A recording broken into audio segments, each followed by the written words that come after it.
Hello. Good afternoon. Sa pangalan po ng dakilang Panginoong Jesucristo, isang mapagpalang hapon po sa bawat isa. Dito po tayo sa pagpapatuloy ng ating gawain saan meron tayong mga sitas o aralin na ibinababa upang ito'y ating basahin, pag-aralan,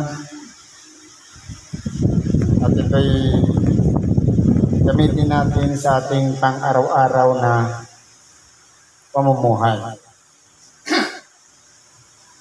Ngayon po, ang unang aralin, sabi po sa Ebanghelyo ni San Mateo, sa Kapitulo 5, versikulo 13 hanggang 16. Siguro po, sa mga palaging nagbabasa ng banal na kasulatan, palagi na itong napagdadaanan. Pero, kung titingnan po natin, ano ba ang kahalagahan ng mga sitas na ating binabasa? Sabi po dito,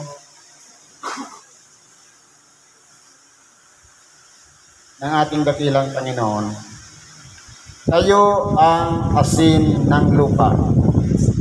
Ngunit, kung ang asin ay tumabang, ay ano ang ipagpapaalam? Wala nang ano pa mang kabuluhan, kundi upang itatong sa labas at irakan ng mga tao. Ngayon po, kung tatanungin natin ang ating mga sarili, ako ba'y asin? Ano ba ang magiging silbi ko sa ating kapwa? Marahil, kung mabuti kang tao, kapakipakinabang ka ng iyong kapwa. Kaya, sa pagiging isang tao, pwede po siyang magkaroon ng pagkakataon na pahalagahan o maging mahalaga dito sa ibabaw ng sanlibutan. Bakit po sinasabi nito kayo? Sapagkat, hindi baga ang ating dakilang Panginoon ay nagtawag ng kanyang mga tagasunod, nangaral ng kaharian ng Diyos. Ang lahat ng mga nakikinig ng aral ng salita ng Diyos, lalong-lalo na yung mga nandito sa hapong ito, na nakikiisa upang bigyan ng pagpapahalaga ang Ebanghelyo na kung saan ang sarap sanang pumasok doon sa lugar ng airport, pero bakit tayo dito nagtitiis ng init? Hinahayaan lang natin electric fan yung nagpo-provide ng para maging hawahan tayo. Sa makatuwid, naging priority natin ang pagsimba, ang pakikinig ng Ebanghelyo. Sa lahat ng narito na nakikinig ng Ebanghelyo, mula pa kanina, tayo po ang asin ng sanlibutan. Sapagkat kung titingnan po natin, sa paningin ng Diyos, ang sanlibutan ay punong-puno ng kasamaan.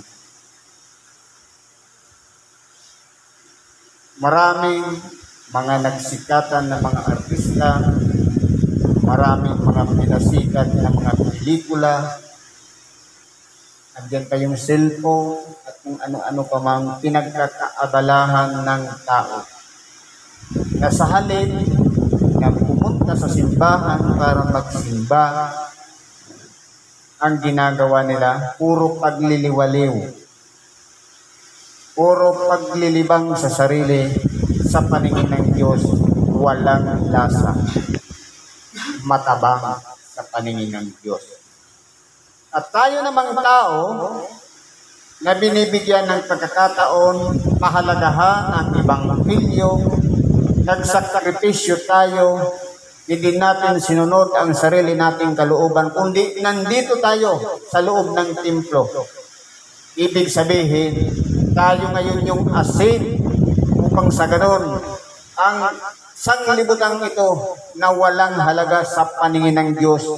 Tayo yung magbibigay ng alat para sa kanila na sila'y mangagsisi at magsipagbalik loob sa Diyos. Hindi ba ga? Kasi po, kung titignan po natin ang buhay ng tao, pare-parehas lang naman ang resulta. Ipapanganak, magkakaroon ng malay, magiging isang bata, makakapangasawa, tatanda, mamamatay. Pare-parehas lang. Pero ang importante po doon, sa buong buhay ngayon, mula nang tayo'y magkamalay, dapat mapagdaanan man lang natin sa ating buhay na makilala natin mayroong Diyos. At sa mga tao na binigyan ng pagpapahalaga ang makilalang mayroong Diyos, tayo na po yung pinagkakalooban ngayon ng ibang hilyo na walang iba. Ito yung makapagpapalasa, magbibigay ng alat upang sa ganon, itong sanglibutang walang kwenta ay magkaroon ng halaga sa paningin ng Diyos dahil lamang po sa atin. Kaya kung titingnan po natin dito, sino-sino ba ang mga nakapaligid sa ating dakilang Panginoon? Hindi ba kayong mga tao na walang ibang inaasahan kundi ang masumpungan sa kanilang sarili, ang kapanatagan ng kanilang mga kaluluwa? Na walang ibang inaasahan kundi ang Diyos. Ito yung mga taong nakapaligid sa ating dakilang Panginoon. Na kung iakit mo, dito siya nangaral ng mga kapalaran. Mga taong nakapaligid sa Kanya. Na ito'y nagsisiasa lamang sa Diyos. Itinuturo niya ngayon na yung lahat ng mga nakinig ng salita ng Diyos, yaong mga naging mapalad ang inatawag na asin ng sanlibutan. Paano naman magkakalasa? Halimbawa po, meron tayong nakilala isang tao, ibaga marami nang nangyayari ngayon. Merong magulang, pinapatay yung kanyang anak at nagpapatiwatal din sa kanyang sarili. Marami ang nagsisipagdikti, kinikitil ang buhay. Kung masumpungan natin yan, alam natin na may magagawa tayo. Yung alat na yan, baka sakaling mapabago pa natin ang kanyang pag-iisip na huwag niyang ituloy ang pagpapakamatay. Hindi ba ga? Yan po ang kahalagahan natin. Sapagkat alam natin na mahalaga ang buhay dito sa ibabaw ng sanglibutan, kaya pagpapahalagahan din natin hindi lang yung ating sarili, kundi pati yung kapwa natin na nakikita natin nasa kadiliman ng pag-iisip. Tayo po yung magbibigay lasa upang sa ganoon, magkaroon muli sila ng chance para magpatuloy ng buhay. Huwag niyang tapusin ang buhay na pinahiram lang ng Diyos sa bawat isa sa atin dahil lamang sa kabigatan na hindi na nakakayanan. Titingnan po natin, pagdadaanan lang yan ng tao. Hindi ba ka sasabihin, kaibigan, huwag mo kong kausapin, may pinagdadaanan ako. Di mabuti kung may pinagdadaanan lang. Ang mahalaga doon, lumagpas ka doon sa pinagdadaanan mo ngayon. Makatawid ka doon. Ngayon, kung tayo yung bahagi doon sa tao na yun, para makatawid, nagbigay po tayo ng alat at ulasa doon sa mga tao na wala na sanang kwenta ang kanilang buhay, pero lumaban at nagpatuloy pa rin ng kanilang buhay. Naging bahagi tayo ng alat na yan na hindi natin sinayang, kundi napakinabangan ng ating kapwa ang alat na yan na ibinabahagi natin sa ating kapwa. Hindi ba ga? May mga nakikita tayo minsan gusto nang lumukso sa building. Kung may magagawa tayong kausapin natin siya para magbago ang kanyang isip. Isa po yung bagay. Para sa ganon, magkaroon pa ng chance ang bawat isa sa atin para magpatuloy sa hamon ng buhay dito sa ibabaw ng sanlibutan. Hindi ba ga? Katulad naman sa may karamdaman. Pag sinabi ng doktor, malala na ang iyong sakit, pero dahil sa iyo, sinabi mo, pagdadaanan mo lang yan, sumama ka sa akin sa lunduyan, gagaling ka. Hindi ba ga? Naging daan tayo upang sa ganun, magpatuloy siya na lumakas ang kanyang loob. Dadaanan ko lang pala ito, hindi pa pala ito ang kamatayan. Hindi ba ga? Di paano kung nadala natin dito? At sa bisa ng milagro ng pananampalatayang ipinagkalog sa bawat isa sa atin, nagsigaling. Hindi ba ga? Nalagpasan natin, naitawid natin ang mga nangyayari sa ating buhay na parang wala ng chance. Kaya kung titingnan po natin, nagkwentuhan may natin ko kanina. Sabi ko, yung napanood ko doon, Kilok-Aton. Isang tao na pasyente, ang sabi ng doktor, may kanser. Siyempre, kung ikaw nga naman nakapakinig noon, iisipin mo sa iyong sarili, ipa-confirm may kanser. Lahat naman tayo may kanser. Pero kung hindi malawak ang iyong pag-iisip, matatakot ka sa kanser. Siyempre, ang gagawin mo, magpapabiopsy ka. Confirmatory test. Malaman mo talaga kung anong stage na. Ngayon, siyempre, sinabi, stage 2 ka na, cancer. Ang tanong, ano ang mangyayari sa loob ng katawan pag may cancer? Kung mahilig ka sa matamis, buhay na buhay talaga ang cancer. Ngayon, ang nangyayari, hindi na siya makatulog. Sabi ng asawa, matulog ka na. Hindi ako makatulog, may kanser ako. Kumain ka na. Hindi ako makakain, may kanser ako. Alam mo ang ikinamatay, hindi naman kanser. Gutom at puyat. Anong koneksyon ng kanser? Kung tutusin, yung kanser, kaya pang mapaglabanan yun. Pag lumaban lang yung immune system natin, tatalunin niya yun dahil binigyan tayo ng perfectong katawan, likha ng Diyos na makapangyarihan sa lahat. Kaya niyang gamutin ang kanyang sarili. Meron po siyang sariling doktor. Walang iba ang immune system. Pero inaabuso natin. Walang tulong. Ano kasi magkatrabaho yung atay? Nagsusupply niya lahat ng nutrients, vitamina, sustansya, ipaikot niya sa buong katawan. Hahatakin ng dugo, isupply sa lahat ng sangkap ng katawan. Hindi nga natutulog. Nagtatrabaho ang atay, pagtulog. Gano'ng mangyayari? Puyat. Ano nga yung laro ngayon, no? Kaka-ML. Kakalaro ng ML, nangingisay na lang. Totoo po yan. Ang radiation, meron ako na-encounter doon sa kuwa.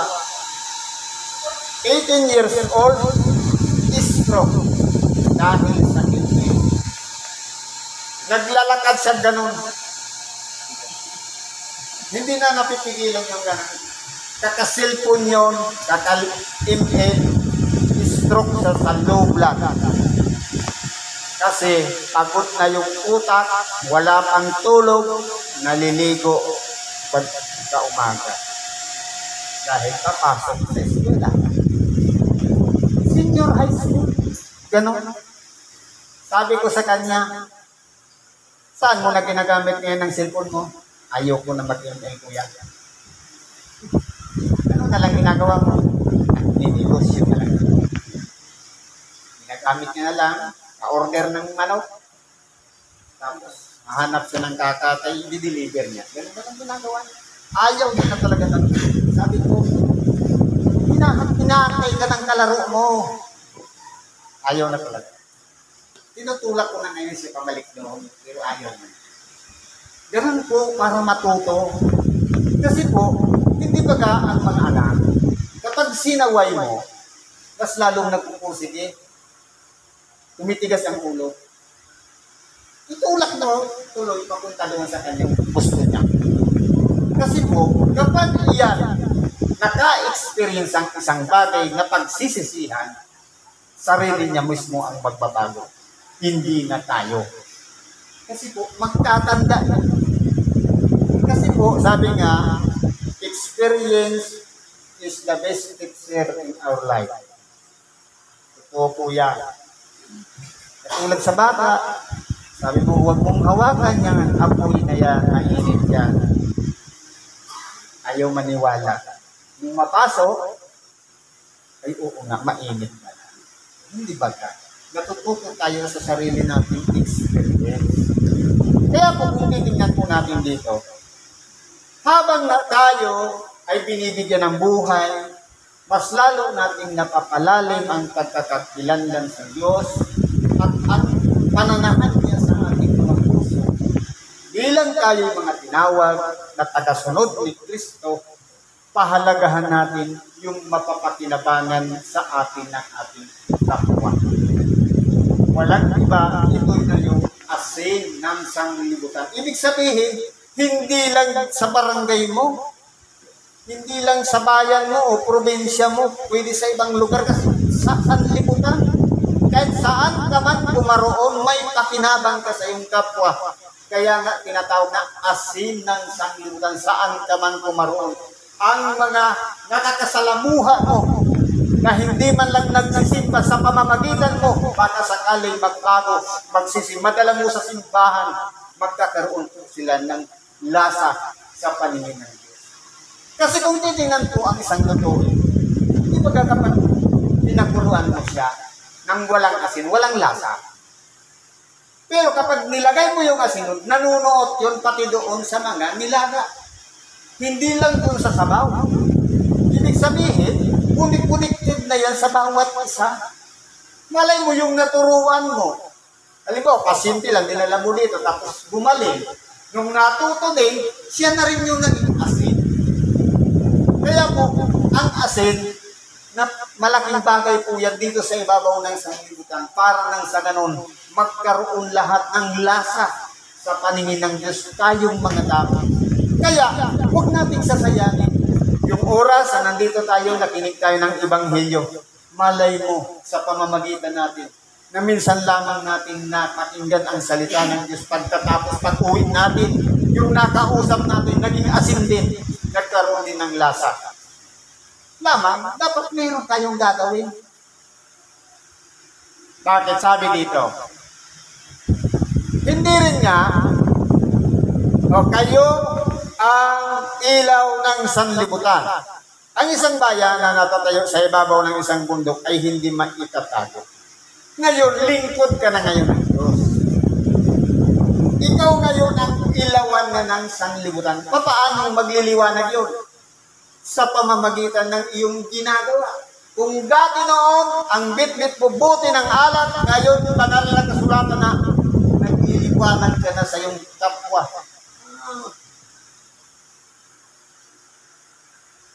Sana all. Nagbago na si Brad. Hindi na alat na talaga niya. Bible na. Hindi ba ba? Nakikita nila na may pagbabago sa ating sarili. Kaya po yung liwanag na yun, nakikita po yun ng ating kapwa. Dapat po, huwag nating sasayangin yung liwanag na yun na dapat patuloy na nagniningas yun. Hindi lang sa isa, kundi dito sa ibabaw ng sanglibutan.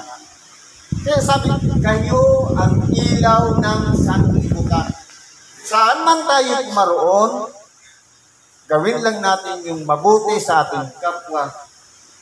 Kapag nakita na tayo'y dati nasa masamang kalagayan at ngayon nagsisina, baka sakali sila'y sumunod sa atin.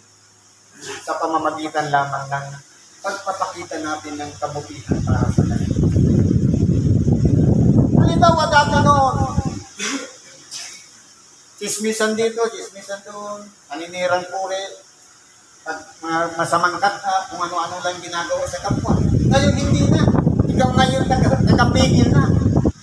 Nasa halip na magdaldalan o magkapagkwentuhan na para siraan yung kapwa, ikaw na ngayon ang tagasanggalang, tagaharang, huwag gagawin yan. Di ba ka? Nakikita yun na nagliliwanag tayo para sa kanila. Sabi dito, hindi rin nga pinaniningasan ang isang ilawan at inalalagay sa ilalim ng isang takalan, kundi sa lalagyan ng ilaw at umiliwanag sa lahat ng nangasa bahay. Ngayon, aralin natin ang ilaw. Kapag ba meron tayong ilawan, ilagay natin ng panahon. Lampara. Hindi ba kapag madilim, nung meron na tayong lampara, saan ba natin siya ilalagay? Hindi ba doon sa lugar na kung saan maganda yung pwesto? Kahit maging high-tech na ngayon, ito, di kuryente na tayo, ilalagay mo yung ilaw sa gitna kung saan yung dadaanan. Ang iba nga niyan, walang ilaw sa loob ng bahay, pero yung daanan ng magnanakaw may ilaw. Diba? Ngayon po, sabi dito, kayo ang ilaw. Sa paggawa ng mabuti, ituloy lang natin magpakita ng paggawa ng mabuti sa ating kapwa. Huwag lang magmalaki. Kasi po, halimbawa, balik natin sa pasyente. May nakita tayo, masama na ang lagay, dinala natin dito. Nakinig ng Ebanghelyo, nagsisi, nagbalik loob sa Diyos. Gumaling. Tumulong tayo, bunga ng ating pagsisikap na magkaroon tayo ng halaga sa ating kapwa. Pero ang problema, nung gumaling na, ito naman. Eh kung hindi ko yan dinala sa lunduyan, patay na yan. Di ba ga? Naging malaki. Kaya nga, pinag-iingat tayo doon na dapat lahat ng mga pagpapala binibigay sa atin na regalo ng Diyos para dugtungan ng ating buhay. Sa Kanya po nanggaling yung kagaanan ng ating mga tinatanggap sa ngayon. Ibalik po natin sa Kanya ang kapurihan. Huwag mo natin naapuin ang bagay na hindi naman sa atin. Yan po ay ibabalik natin sa Diyos. Kaya po, kung tayo po ay marunong gumawa ng mabuti, sabi nga, huwag mong tatakpan ng takalan. Huwag nating ititigil. Huwag nating gagawin na minsan gusto mo sanang gawin, pero umiral yung hiya, yung tako, para mo na rin tinakpan ng takalan niya. Ngayon, magsisisi ka, dapat pala tinigilan ko siya. Ano pa, tapos na, patay na. Kaya, hanggang may pagkakataon pa, yung ilaw na yan, ilagay natin sa tamang lalagyan at hindi dapat tinatakpan ng takalan. Ano pa sabi dito? Lumiwanag na gayon ang kanyang ilaw sa harap ng mga tao upang makita nila ang inyong mabubuting gawa. Ito po pala yung nagliliwanag po. Yung mga mabubuting gawa. Kasi po mayroong gawang masama. Ngayon, makikita po yun sa pagbabago kung ang dami natin ginagawa noon nung hindi pa natin nakikilala si Kristo at ang Diyos, salungat doon sa nakikita sa ngayon. Halimbawa, dati noon, lasing ka, ngayon hindi na. Dati ngayon, palamura ka, ngayon marunong ka na magtimpi at magpigil ng pagsasalita ng masama. Ibig sabihin, ito na yung nakikita nilang pagbabago, uliwanag na nakikita ng ating kapwa. Sabi dito, lumiwanag na gayon ang inyong ilaw sa harap ng mga tao upang makita nila ang inyong mabubuting gawa at kanilang luwalhati ng inyong Ama na nasa langit. Ibig sabihin, kahit man tayo nakagawa ng kabutihan sa ating kapwa, nagliwanag tayo sa kanila. papupurihan pa rin ng tao ang Diyos at hindi tayo na tayong nagbago. Tayo ay Diyos pa rin ang pinanggalingan ng pagbabago natin. Kaya kung sa pamamagitan po ng oras na ito, ang tingin natin sa ating sarili, wala nang chance pagdating sa doktor. Pag sinabi kasing may karamdaman, wala na talagang chance. Kasi po, wala ka naman talagang chance sa doktor. Sino ba sila? Doktor, tao rin. Namamatay din, nagkakasakit din. Kung sa kanila mo ipagkakatiwala ang buhay, wala talagang chance.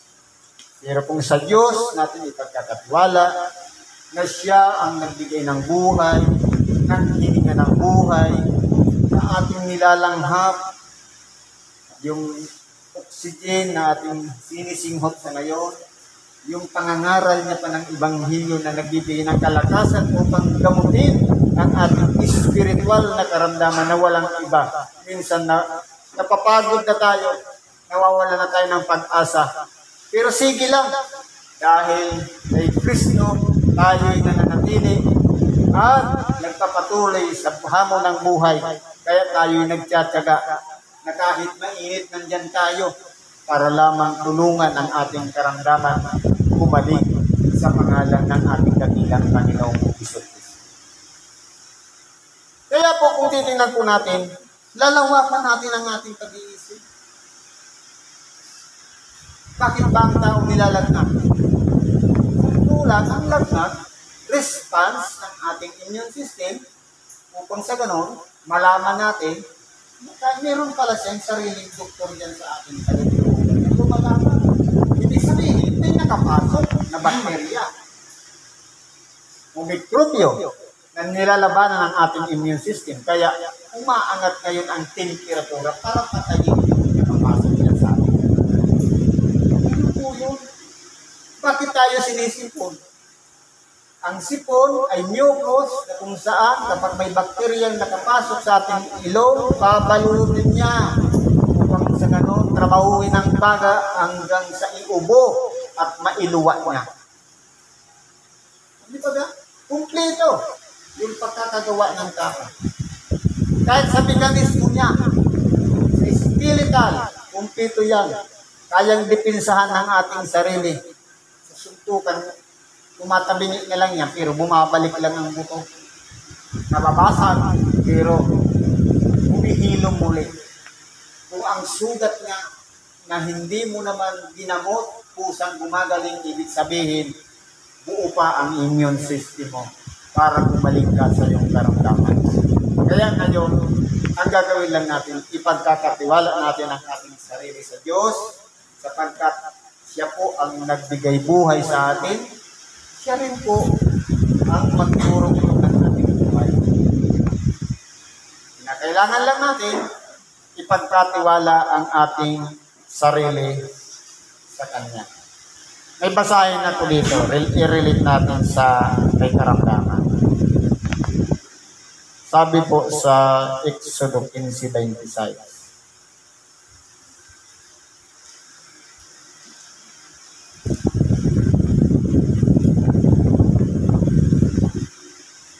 At sinabi, kung inyong didinggin ng buong sikap ang tinig ng Panginoon mong Diyos, at iyong gagawin ang matuwid sa kanyang mga mata, at iyong didinggin ang kanyang utos, at iyong gaganapin ang lahat niyang mga palatuntunan, ay wala akong ilalagay na karamdaman sa iyo.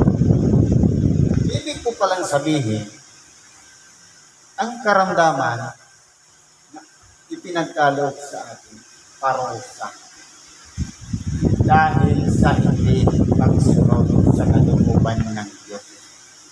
Kumbaga sa magulang, minamahal ng ama ang kanyang itinuturing na anak. Para magising siya, para malaman niya ang pagmamahal ng ama sa kanyang anak, kinakailangan niyang paluin. At ang palo na yan, walang iba itong latay na ating dinaranas sa ngayon, yung karamdaman natin dahil nagkasala tayo sa Diyos. kung papaano ang Ama, ipinapakita niya ang pagtutuwid sa anak, ganun din ang Diyos. Itinutuwid niya yung mga taong suwain para sumunod muli sa Diyos at magsipagbalik loob sa Diyos. Kaya huwag tayong matakot sa karamdaman. Pamamaraan lang siya dahil gaano man kalakas ang ating katawan kapag meron ng karamdaman. Kung dati noon ipinagkatiwala mo ang iyong sarili sa mga tabletas at sa mga kapsula, ngayon hindi na nakaya ng tableta, hindi na nakaya ng kapsula, sisigaw na tayo. Gusto ko pagalingin mo. Hindi ba panghuli palagi ang Diyos? Ang last chance. Pero gawin natin siyang priority. Bago tayo pumunta sa doktor, bago tayo magpasuri sa albularyo o saan pa man, humingi muna tayo ng tawad sa Diyos. Marahil may purpose ng Diyos, kaya tayo binigyan ng karamdaman. Ganun po yan. Kaya po, matutunan ng bawat isa sa atin ang kahalagahan natin sa ating sarili, lalong-lalo na sa ating kapwa. Tayo yung asin, tayo yung nagbibigay ng chance para sa ating kapwa. At tayo naman yung nagminingning na liwanag na magiging daan upang magsipagsisi ang lahat ng mga taong nakakasalamuhan natin, nakakapiling natin at nakakausap natin. Siguro po hanggang dito na lang ang pakikibahagi natin sa oras nito. Salamat po sa Diyos at anuman po ang mga kahilingan natin, karaingan man, problema, karamdaman, kahirapan man, lahat ng yan ipagkatiwala natin sa Diyos. At anuman po ang ating mga kahilingan, antayin lang natin yung tamang time kung paano sasagot ang Diyos sa lahat ng ating mga hining-hining sa Kanya. Salamat sa Diyos at isang mapagpalang hapon sa bawat isa.